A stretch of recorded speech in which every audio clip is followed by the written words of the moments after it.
Hai Sobat Trader, kali ini kita bakal bagi-bagian giveaway. Nah giveaway-nya tuh apa sih? Giveaway-nya itu adalah merchandise spesial nih dari Didimax untuk khusus 5 orang teman.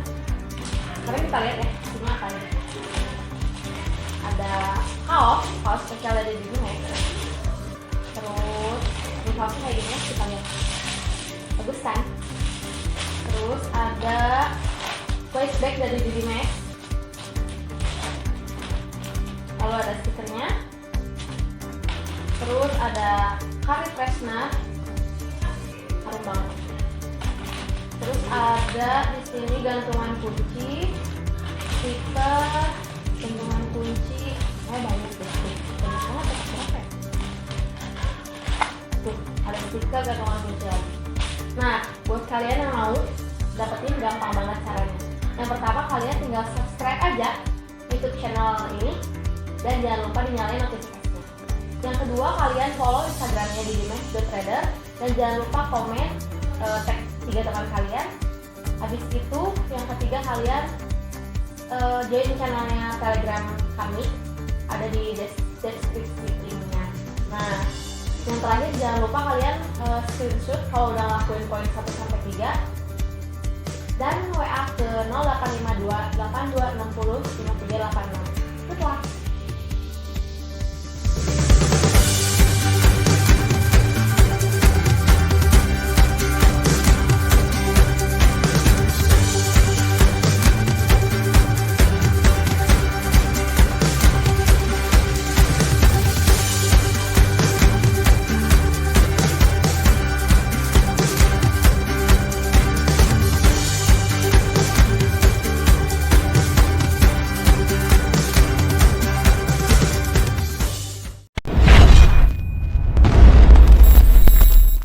Halo Sobat Trader, selamat datang di Forecast Forex Podcast episode perdana.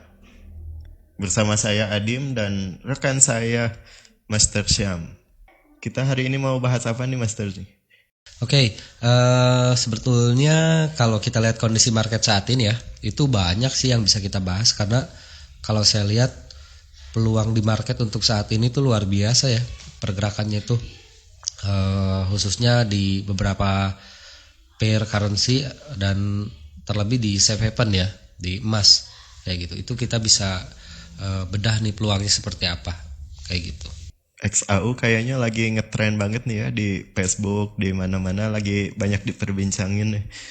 Tadi malam naik tinggi banget nih, kayaknya banyak yang sell nih trader-trader. Gimana tanggapannya Master?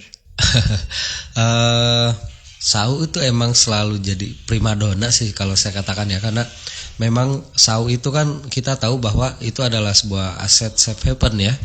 Ketika terjadi hal-hal kayak gejolak geopolitik dan segala macam ya, orang-orang akan lebih cenderung memilih aset safe haven yang salah satunya yang utama di sini adalah emas gitu kan. Nah makanya kalau kita lihat buy interest di emas itu cukup besar, bisa dilihat dari volume transaksi di market forex ya yang melonjak lumayan tinggi dari beberapa waktu ke belakang ini kayak gitu.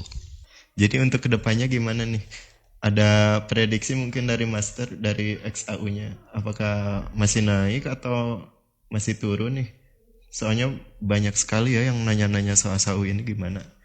Oke, forecast-nya ya atau prediksi kedepannya untuk gold atau XAU USD ini, kalau saya lihat peluangnya itu masih jangka panjang ya, jangka panjangnya itu masih bisa naik ke depan ya, masih cukup jauh karena ada beberapa faktor yang mempengaruhi harga emas yang kita tahu sekarang itu bisa membuat harga emas itu makin melambung tinggi walaupun kita lihat secara teknikal itu udah dikatakan dalam kondisi yang overbought ya, yang udah jenuh di atas kayak gitu.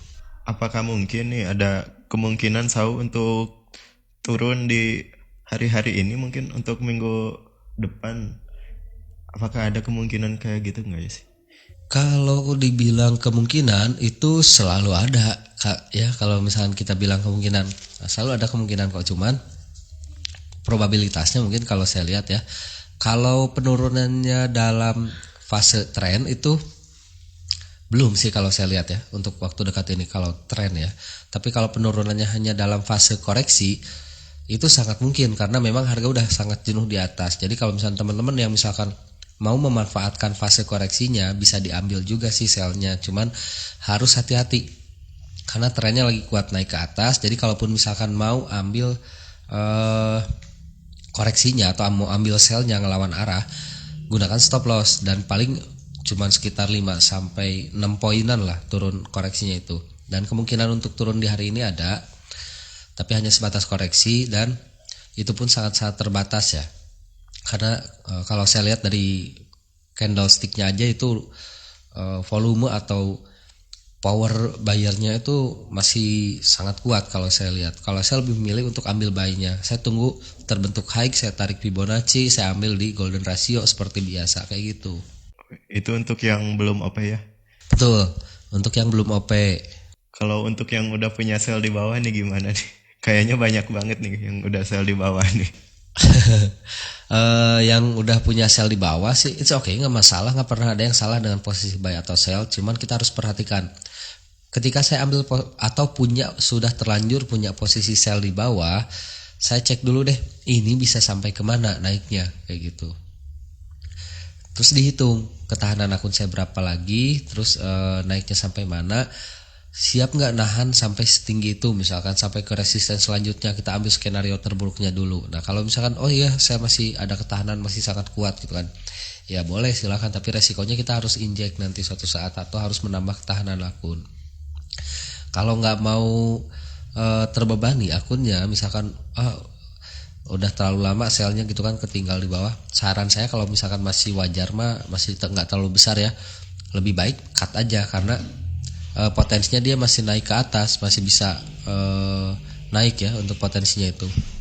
Nah itu kalau misalkan punya sell di bawah. Tapi yang udah terlanjur agak jauh di bawah support lah misalkan sellnya, paling solusinya itu kita averaging dulu di titik jenuhnya dia.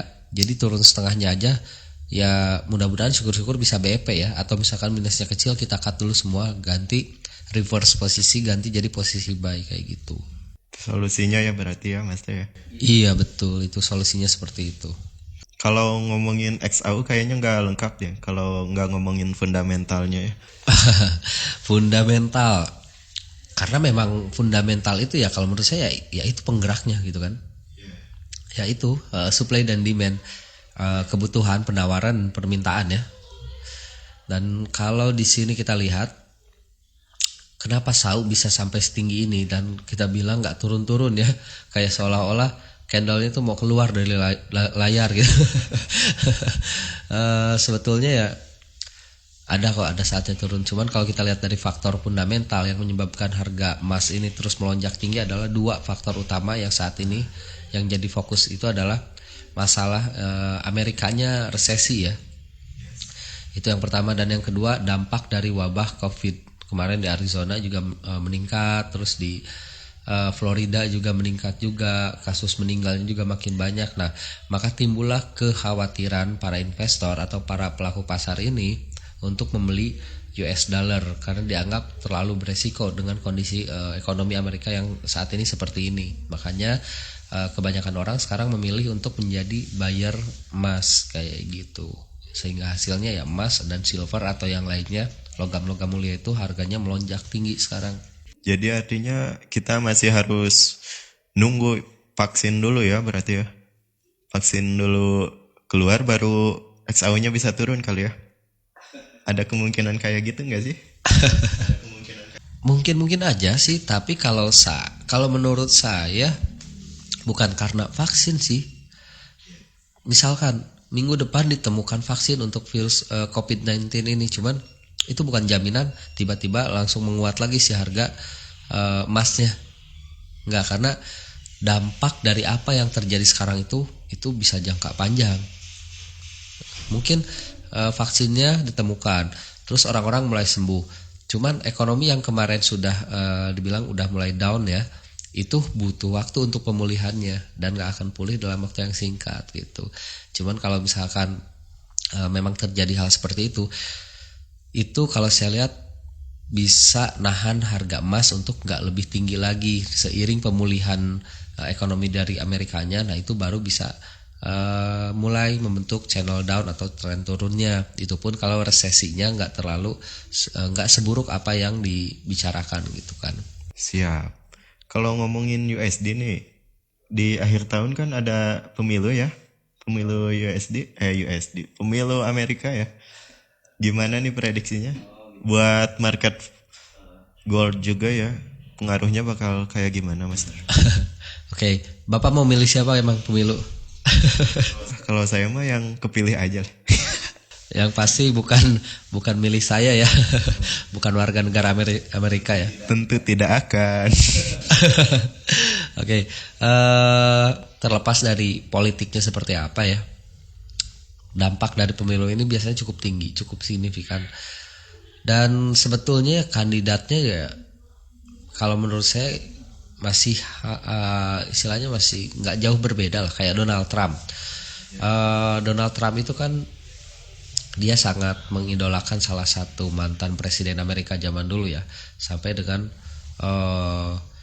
penasehatnya pun sekarang dia angkat lagi jadi penasehatnya. Makanya kebijakan-kebijakannya pun bisa dibilang cukup cukup cowboy lah kalau saya bilang ya, karena memang mencontoh yang menjadi idolanya itu. Nah, makanya sekarang kita lihat bisa lihat ya, untuk USD itu cukup agresif baik kenaikannya ataupun penurunannya. Nah, kalau misalkan sekarang pemilu sekarang kandidatnya masih sama lagi seperti itu, kemungkinan tidak akan jauh berbeda, kecuali kalau nanti emang yang muncul tuh kandidat-kandidat baru dan memang dengan istilahnya dengan karakter-karakter yang lebih kalem gitu kan. Kalau kayak dulu yang perempuan tuh Hillary ya, nah kayak gitu, itu kan sebetulnya kalau dipimpin oleh orang-orang seperti itu mungkin pergerakan USD itu tidak akan terlalu signifikan atau tidak akan terlalu agresif sih sebetulnya. Nah, terlepas dari itu,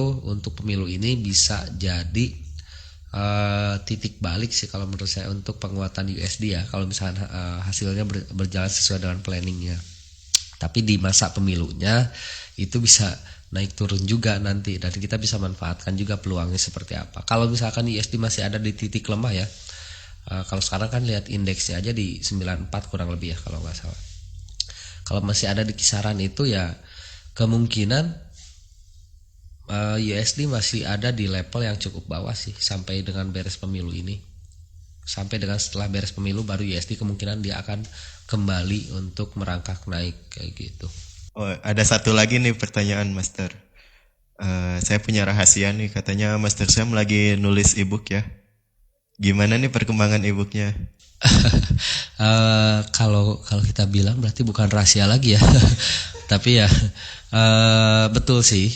Saya sedang merancang sebuah ebook yang isinya itu insya Allah akan banyak hal, dan termasuk dengan teknik-teknik andalan yang saya pakai selama ini dan masih saya pakai sampai sekarang ya, yang akan saya share buat teman-teman semua yang nanti ya gratis ya buat member kita.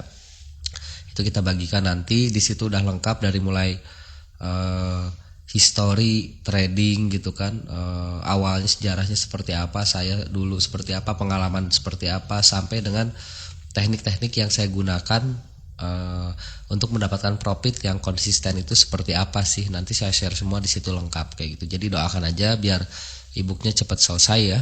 Sekarang tahap pengerjaannya baru sampai covernya aja. Enggak sih. Enggak sih, udah berapa bab ya, cuman masih banyak hal yang memang harus direvisi dan dirapihkan ya. Nanti kalau misalkan sudah saatnya launching, insya Allah saya juga akan kasih tahu ya, kasih kabar kayak gitu. Oke, kita doakan sama-sama ya. Semoga ebooknya cepat beres, jadi kita dapat ilmunya sama-sama ya. Amin. Ya, jadi podcast hari ini mungkin segini dulu ya. Takut kepanjangan ya, takut ngeditnya susah ini, editornya. Soalnya mau dikasih subtitle. Jadi ya segini dulu podcast hari ini. Jadi kita rekap lagi ya untuk XAU-nya. Buat yang masih punya sel di bawah, gimana Master? Perhatikan aja ketahanan akun, ambil keputusan apakah harus cut loss ataupun locking. Kalau locking itu menurut saya itu alternatif paling terakhir, itu locking. Saran saya kalau misalkan nggak tambah ketahanan ya cut loss ya, karena lebih baik saya cut loss hari ini daripada besok nggak bisa trading. Simple sih, seperti itu aja. Kalau untuk yang belum punya posisi, jadi kita harus Tunggu koreksi, ambil posisi buy-nya. yes, itu dia ya. Yap. Kesimpulan dari podcast hari ini. Jadi sampai jumpa di podcast berikutnya. Jangan lupa di subscribe ya channel YouTube kita supaya kita lebih semangat ngasih ilmunya ya. Di subscribe, di share juga kalau bisa. Kalau punya temen, di share aja ke temennya. Kalau nggak punya, di share aja lah ke sosmednya ya. Sampai jumpa, saya Adim. Happy trading. Saya Syam, jangan lupa profit hari ini, keep humble, stay healthy, and Didi Max, We are number one.